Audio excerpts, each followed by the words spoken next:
Nancy, y una pregunta que es como la de los 60,000 pesos, decían en mi tiempo, que eso ya hace mucho, mucho, Nancy, ¿cómo elegir o cómo proponer? El presidente dice que tiene ya 3 propuestas, las 3 serían mujeres.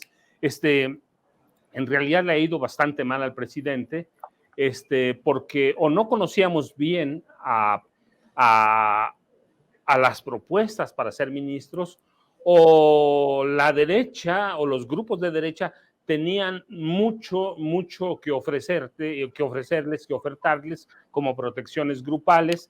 ¿Qué hacer para que el nuevo candidato o nueva candidata, por lo menos, que no se incline a un otro lado, por lo menos que sea abierto a las necesidades, como tú dices, de la gente, que es la que más necesita, cómo hacer para que el presidente, que es pues es un equívoco o es una traición de los ministros, qué hacer para eso cuando tiene que hacer la propuesta el presidente y tiene que ratificarla el Senado.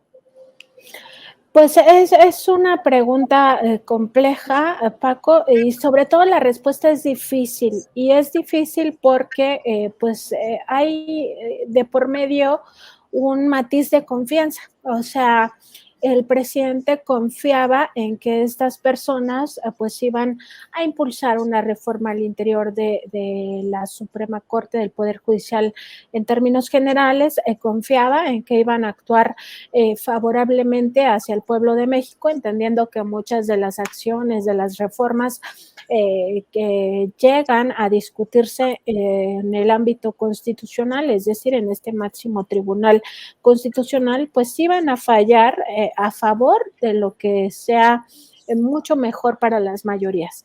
Entonces por eso se determina como una traición, porque se traiciona esa confianza. Es una confianza además que no, digamos que no se limita a la decisión del presidente, sino que atañe a todos los ciudadanos. Es decir, de entrada hay una confianza que se deposita en el primer mandatario a través del voto. Sabemos que López Obrador llegó a este cargo con 30 millones de votos. Esos 30 millones esperan que las acciones del presidente sean consecuentes con las propuestas que hizo en su momento como candidato.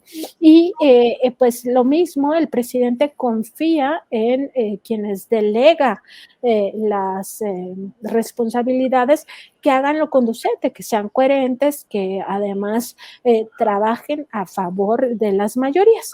En este caso, estos dos ministros, Margarita Ríos Farjat y González Alcántara Carranca, pues traicionan esa confianza. Hay que decir que en el caso de Margarita Ríos Farjat, pues ya traía una trayectoria en la cual me parece a mí ya existían estos focos rojos.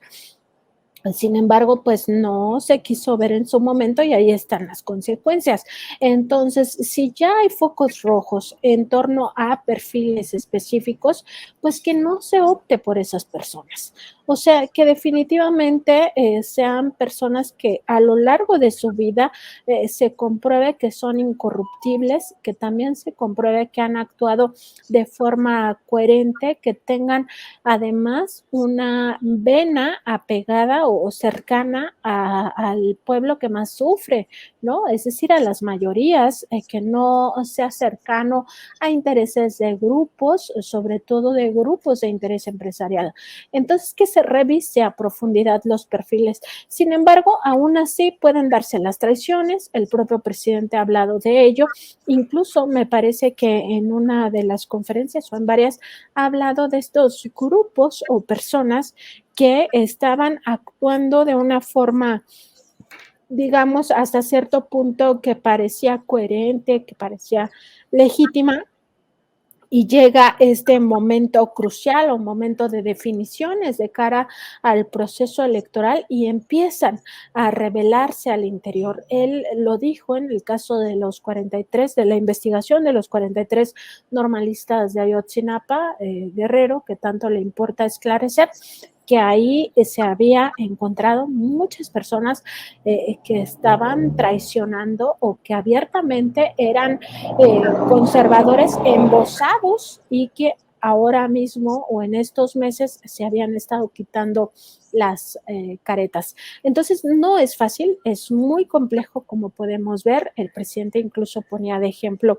el caso del ex fiscal especial para esta investigación de Ayotzinapa, ponía como ejemplo a la que fuera la titular de la unidad para investigar las desapariciones, en fin, ponía muchos ejemplos y esto nos lleva pues a reconocer que hay esta especie de células dormidas conservadoras al interior del gobierno o al interior de los movimientos sociales. No sería la primera vez que desde dentro se intenta romper a un movimiento social y estas traiciones las ha vivido también en otros órganos. Ahí está el INE, donde esta comisión de quejas y denuncias está integrada, sí, por Claudia Zavala, pero también por otros 2 consejeros electorales que acaban de entrar en 2023, que fueron a propuesta del Ejecutivo, que por supuesto el Legislativo revisó sus perfiles, que no, supuestamente no eran queridos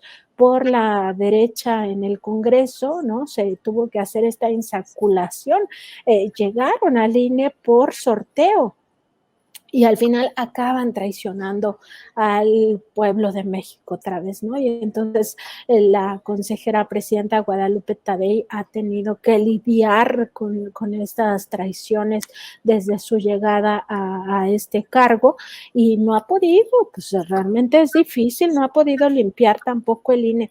Entonces, los ejemplos sobran de cómo pues estas traiciones impiden el desarrollo pues de la democracia, impiden el desarrollo de la propia transformación, entendida como un proyecto de nación distinto al neoliberal, impiden pues que se vaya avanzando en estos cambios tan necesarios. Entonces, sí diría, no es fácil, pero sí se tiene que hacer un esfuerzo mucho mayor, entendiendo que esas experiencias ya están, ya existen. Los casos, a mí me parece que el presidente los tiene muy claros, o sea, los tiene, incluso me atrevería a decir que ha de tener una especie de bitácora de estos cargos o estos personajes que acabaron traicionando, no para hacerla pública y no para, digamos, después ventilarla, sino más bien para no cometer esos errores en lo que resta de su sexenio. Pero sí es, digamos que no es privativo del caso mexicano, eso ha pasado en otras experiencias latinoamericanas y pues el tema del Poder Judicial es grave por lo que significa en su momento el lawfare